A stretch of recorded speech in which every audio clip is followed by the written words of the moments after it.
Bahrain Roundup, brought to you by Lulu International Exchange, Al Hilal Hospital and Medical Center, and Arjun Chess Academy.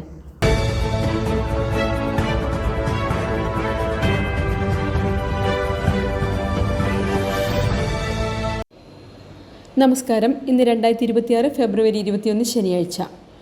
Bahrain റൗണ്ടപ്പിലേക്ക് സ്വാഗതം.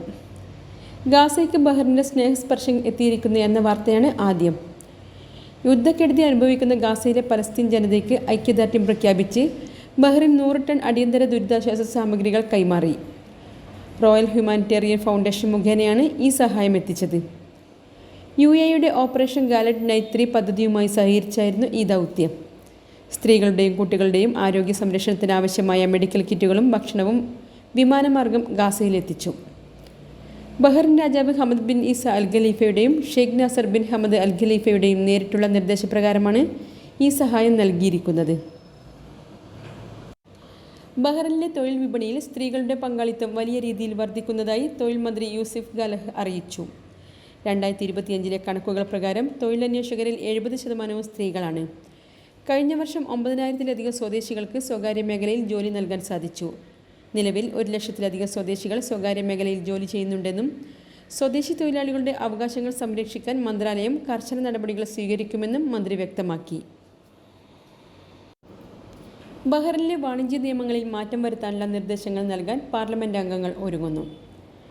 വിദേശ പങ്കാളികളുള്ള limited liability കമ്പനികൾക്ക് ആദ്യ 2 വർഷത്തേക്ക് bank guarantee നിർബന്ധമാക്കാനാണ് പുതിയ നിർദ്ദേശം. സുസ്ഥിരമായ നിക്ഷേപം ഉറപ്പാക്കുകയാണ് ഇതിലൂടെ ലക്ഷ്യമിടുന്നത്. എന്നാൽ ഈ നീക്കം വിദേശ നിക്ഷേപത്തെ ബാധിക്കുമെന്ന് സർക്കാർ മുന്നറിയിപ്പ് നൽകിയിട്ടുണ്ട്. ബഹ്റിനിലെ സാമ്പത്തിക ഇടപാട് സേവനദാതാക്കളായ ബെനിഫിറ്റ് 2025 ചരിത്രപരമായ വളർച്ച രേഖപ്പെടുത്തി. 37.5 ബില്യൺ ദിനാറിൻ്റെ ഇടപാടുകളാണ് കഴിഞ്ഞ വർഷം നടന്നത്. ഇതിൽ ബെനിഫിറ്റ് പേ ആപ്പ് വഴി മാത്രം 46 കോടിയിലധികം ഇടപാടുകൾ നടന്നു. ഇൻസ്റ്റൻറ്റ് ട്രാൻസ്ഫർ സർവീസായ ഫൗറി പ്ലസ് ആണ് ഇടപാടുകളിൽ മുന്നിൽ നിൽക്കുന്നത്. സീഫ് ഏരിയയിലുണ്ടായ വാഹനാപകടത്തിൽ പാക് സ്വദേശി മരിച്ച സംഭവത്തിൽ സ്വദേശിയായ വനിതയ്ക്കെതിരെയുള്ള വിചാരണ തുടരുന്നു. അശ്രദ്ധമായി വാഹനമോടിച്ച് മരണത്തിനിടയാക്കിയെന്നാണ് യുവതിക്കെതിരെയുള്ള കുറ്റം.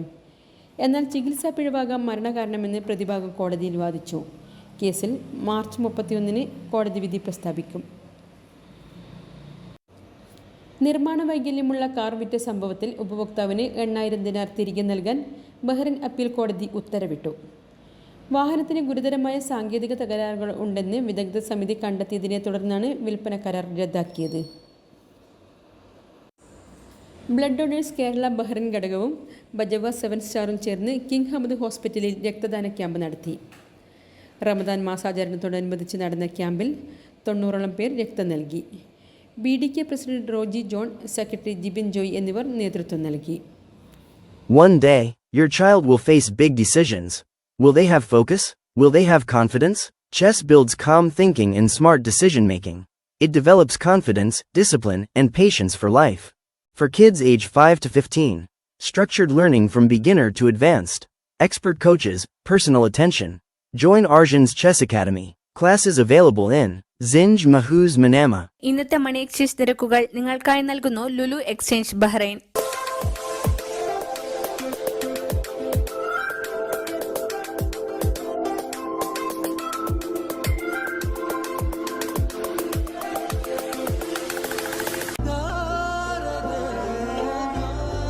വിഷമിക്കണ്ട, എല്ലാം ശരിയാവും. ലുലു മണി. ഇന്നത്തെ സ്വർണ്ണ നിരക്ക്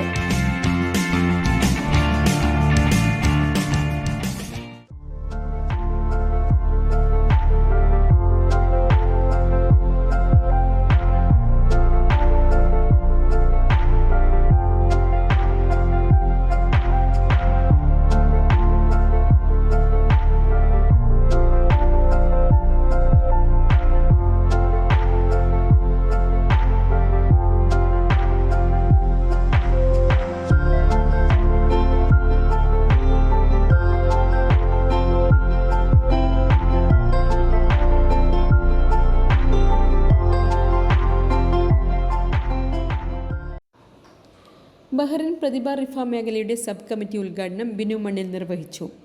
ചടങ്ങിൽ വിവിധ കലാപരിപാടികളും പുതിയ ഹെൽത്ത് ക്യൂസ് ക്ലബ്ബുകളുടെ ലോഞ്ചിങ്ങും നടന്നു. രഞ്ജു ഹരീഷ്, ബാബു വീട്ടി, മഹേഷ് KV തുടങ്ങിയവർ പങ്കെടുത്തു. സ്റ്റുഡൻസ് ഗൈഡൻസ് ഫോറം കുടുംബാംഗങ്ങൾക്കായി ഇഫ്താർ സംഗമം സംഘടിപ്പിച്ചു. ചെയർമാൻ ഇബ്രാഹിം ജോൺ ഉദ്ഘാടനം ചെയ്തു. ഈദ് അവധിക്ക് കുട്ടികൾക്കായി ഡ്രോയിംഗ് മത്സരവും കലാപരിപാടികളും നടത്താൻ യോഗം തീരുമാനിച്ചു.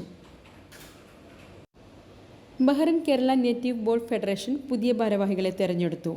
റിൻഡോമോൻ തോമസാണ് പുതിയ പ്രസിഡന്റ്. സെക്രട്ടറി നിഖിൽ കെ തോമസും ട്രഷറർ ബോബി പുകടിയിലുമാണ്. റജി കുരുവിളയും സാജൻ തോമസും യോഗത്തിൽ സംസാരിച്ചു. SK പൊറ്റക്കാട് സ്മാരക സമിതിയുടെ കവിതാ മത്സരത്തിൽ ബഹ്റൈൻ പ്രവാസി റോയ് പുച്ചേരിൽ 1ാം സ്ഥാനം നേടി. ആത്മഹത്യ എന്ന കവിതയ്ക്കാണ് പുരസ്കാരം. ഫെബ്രുവരി 28 മാഹി കലാഗ്രാമത്തിൽ വെച്ച് അവാർഡ് സമ്മാനിക്കും.